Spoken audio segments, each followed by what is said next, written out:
നമസ്തേ നമസ്തേ നമസ്തേ. ശ്രീ മഹാദേവൻ എല്ലാവരും അനുഗ്രഹിക്കട്ടെ. എല്ലാ ഗുണങ്ങളും ഐശ്വര്യങ്ങളും സമൃദ്ധിയുടെ എല്ലാം മഹാദേവൻ തരട്ടെ.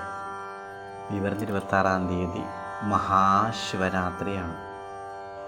അത് വളരെ വിശേഷമാണ്. കാരണം ഒരു വർഷക്കാലം മഹാദേവ ക്ഷേത്രത്തിൽ പോയി പ്രാർത്ഥിക്കുമ്പോൾ കിട്ടുന്ന ഗുണം ഈ ഒറ്റ ദിവസം പോയി നമ്മൾ പ്രാർത്ഥിച്ച് വഴിപാടുകൾ കഴിച്ച് ആ വ്രതമൊക്കെ അനുഷ്ഠിച്ച് കഴിഞ്ഞ് കഴിഞ്ഞാൽ കിട്ടുമെന്നുള്ളതാണ് വിശ്വാസം.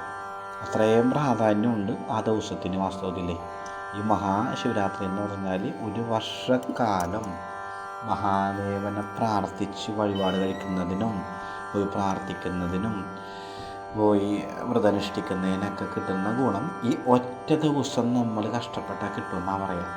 അത്രയും പ്രാധാന്യമുണ്ട് ഇതിന്. വ്രതം എന്ന് പറഞ്ഞാൽ 25-ാം തീയതി പ്രദോഷമാണ്. സന്ധ്യാസമയത്ത് ത്രേതാദശി വരുന്ന ദിവസമാണ് പ്രദോഷം. ആ ദിവസമാണ് ആ ദിവസം വൈകിട്ടാണ് ശരിക്കും വ്രതം അനുഷ്ഠിച്ച് തുടങ്ങേണ്ടത്. സാധിക്കുന്ന ആൾക്കാർ അന്നൊരിക്കലെടുക്കുക, പിറ്റേ ദിവസം ഒരിക്കലെടുക്കുക, ശേഷം 27-ാം തീയതി വ്രതം വീടാം. അപ്പോൾ നാമജപം ശിവരാത്രി ദിവസം ഉദയം തുടങ്ങി അസ്തമയം കഴിഞ്ഞ് തിരിച്ച് പുലർച്ചെ വരെയും നാമജപം വളരെ വിശേഷമാണ്. ശിവക്ഷേത്രത്തിൽ പോയി പ്രാർത്ഥിക്കുന്ന വളരെ വിശേഷമാണ്. 108 പ്രദക്ഷിണം അഷ്ടോത്തര മന്ത്രം ചൊല്ലി 108 പ്രദക്ഷിണം ചെയ്യുന്ന വളരെ വിശേഷമാണ്.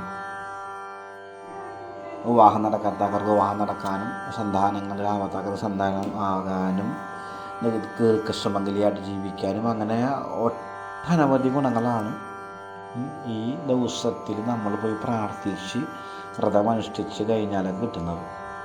കാരണം നമ്മൾ ചെറിയൊരു കാര്യമല്ല ഇതേ, ഒട്ടും ചെറിയ ഒരു കാര്യമല്ല ഈ പറയുന്ന ദിവസത്തെ പ്രാധാന്യം എന്ന് പറഞ്ഞാൽ. നോർത്തൊക്കെ ഒരു വർഷക്കാലം പോയി മഹാദേവൻ്റെ പോയി പ്രാർത്ഥിച്ചാൽ കിട്ടുന്ന ആ ഗുണവും അനുഗ്രഹമൊക്കെ ഈ ഒരു ദിവസം മാത്രം പോയി പ്രാർത്ഥിച്ചാൽ കിട്ടുമെന്നാണ് പറയുന്നത്. അപ്പം അതിൻ്റെ പ്രാധാന്യം എന്തായിരിക്കും? അത്രയും പ്രാധാന്യമുള്ള ദിവസമാണ് ശിവരാത്രി എന്ന് പറഞ്ഞാൽ. അപ്പം ഇതിലൂടെയൊക്കെ മാത്രം ജീവിതത്തിൽ വിജയം ഉണ്ടാക്കാനും മുക്തി ഉണ്ടാക്കാനൊക്കെ സാധിക്കുള്ളൂ. അതൊരിക്കലും നമ്മൾ ഈ കലികാലത്തിൽ മറ്റൊരു രീതിയിൽ നമുക്ക് ഗുണങ്ങളും ഐശ്വര്യങ്ങളും സമൃദ്ധികളും ഒന്നും വന്നു ചേരില്ല. ഈ നാമജപം കൊണ്ടും വിശ്വാസം കൊണ്ടും പ്രാർത്ഥന കൊണ്ടും മാത്രം നമുക്ക് ഗുണം വന്നു ചേരുള്ളൂ. ഇപ്പോൾ ശിവരാത്രി ദിവസം ആരും ഒഴിവാക്കാതെ, ആരും മറക്കാതെ 25-ാം തീയതി പ്രദോഷ ദിവസം വ്രതം തുടങ്ങി ഇതേ ദിവസം പൂർണ്ണമായിട്ട് നാമജപമൊക്കെയായിട്ട് ക്ഷേത്രത്തിൽ പോയിരുന്ന് പിറ്റേ ദിവസം 27-ാം തീയതി രാവിലെ വ്രതം വീടാന്നുള്ളതാണ്.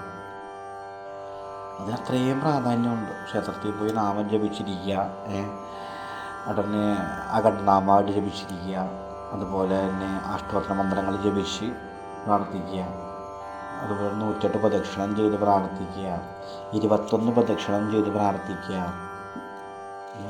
ഭഗവാന് സന്ധ്യാസമയത്ത് അഭിഷേകത്തിൻ്റെ ദ്രവ്യങ്ങൾ കൊണ്ട് സമർപ്പിച്ച് പ്രാർത്ഥിക്കുക, കരിക്കഭിഷേകിച്ച് പ്രാർത്ഥിക്കുക, പാലഭിഷേകിച്ച് പ്രാർത്ഥിക്കുക, തേൻ അഭിഷേകിച്ച് പ്രാർത്ഥിക്കുക.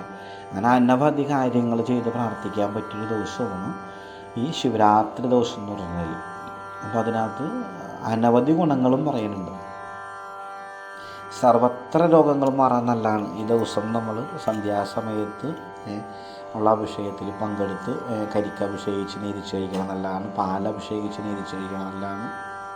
പാൽ നീതിച്ചും പാലഭിഷേകിച്ച് കഴിക്കണം നല്ലതാണ്. അങ്ങനെയൊക്കെ രോഗാദുരിതങ്ങളും ആപത്തുകളും മാറാൻ വളരെ വിശേഷമാണ് ഈ ദിവസം എന്ന് പറയുന്നത്. അപ്പോൾ ആരും ഇതിൽ പിന്മാറില്ല. ഇതിലൂടെയൊക്കെ മാത്രമേ ഗുണങ്ങളും ഐശ്വര്യങ്ങളും സമൃദ്ധികളെല്ലാം കിട്ടുള്ളൂ. അതാണ് മഹാശിവരാത്രി എന്ന് പറഞ്ഞാൽ. അപ്പം എല്ലാ ഭക്തരും, ഭഗവാന്റെ എല്ലാ ഭക്തരും ഏറ്റവും നല്ല രീതിയിൽ തന്നെ, ഏറ്റവും ആത്മാർത്ഥമായിട്ട്, ഏറ്റവും കൂടുതൽ ഗുണം കിട്ടുന്ന രീതിയിൽ, ഏറ്റവും സൗഭാഗ്യങ്ങൾ കിട്ടുന്ന രീതിയിൽ മനസ്സറിഞ്ഞ് പ്രാർത്ഥിച്ച് ഈ ശിവരാത്രി പങ്കുകൊള്ളാമെന്നുള്ളതാണ്. ഏറ്റവും അടുത്തുള്ള മഹാദേവ ക്ഷേത്രത്തിൽ പോയി പ്രദോഷ ദിവസം തന്നെ വ്രതം തുടങ്ങി ഒരിക്കൽ ഭക്ഷണമായിട്ട് പിറ്റേ ദിവസം പൂർണ്ണമായിട്ട് ഒഴിവാക്കുക, അല്ലെങ്കിൽ ഒരിക്കൽ ഭക്ഷണമായിട്ട് കഴിക്കുക. അതിനുശേഷം 27-ാം തീയതി പുലർച്ചെ വ്രതം വീടാവുന്നതാണ്. ആരും പിന്മാറരുത്, ഒരാളും പിന്മാറരുത്. എല്ലാവർക്കും കിട്ടണം ഗുണങ്ങളും ഐശ്വര്യങ്ങളും സമൃദ്ധികളെല്ലാം. അടുത്ത വർഷമുള്ളൂ ശിവരാത്രി, ഒരു വർഷം കഴിഞ്ഞിട്ടുള്ളൂ ശിവരാത്രിയിൽ. അപ്പോൾ എല്ലാവരും സാധിക്കുന്ന എല്ലാവരും വന്ന് പങ്കുചേരാമെന്നുള്ളതാണ് കേട്ടോ. ശുഭദിനാശംസകൾ, എല്ലാ നന്മകളും നേരുന്നു.